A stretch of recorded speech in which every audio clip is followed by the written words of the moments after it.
I'm going to show you how to make pumpkin scones today. For this recipe, I'm using 2.5 cups of self-raising flour with 1 cup of mashed pumpkin, little bit of salt, quarter a cup of raisins or sultanas or currants, then 45 grams of butter and half a cup of coconut milk powder. You can use milk powder instead, coconut milk powder if you can't find, and half a cup of milk. To start this recipe, I'm going to add the butter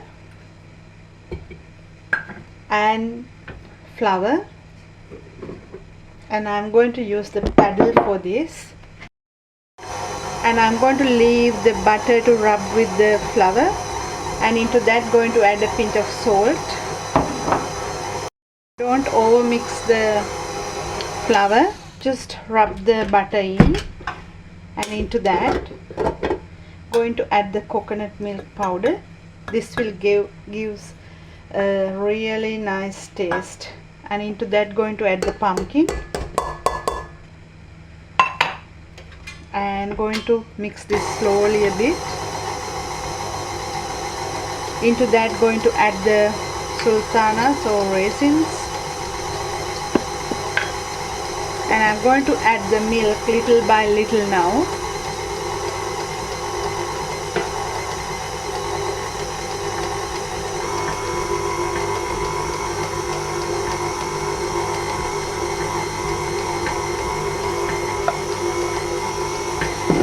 Now the dough is ready, so I'm going to put it onto the bench top. Add a bit of flour onto the bench top or the sheet and put the mix onto that. And if you find this sticky when you are mixing, make sure that you add milk little by little.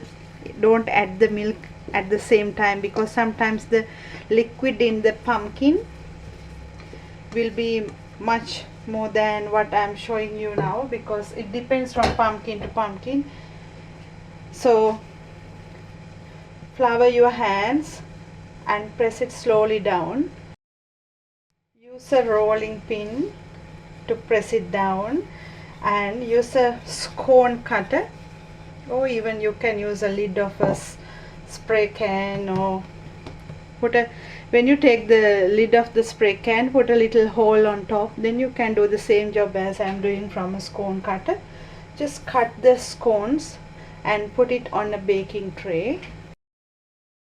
I made 12 scones from that recipe, so when you do the scones, make sure you leave it touching each other to rise. So I'm going to put this in the oven 160 about 10 to 15 minutes.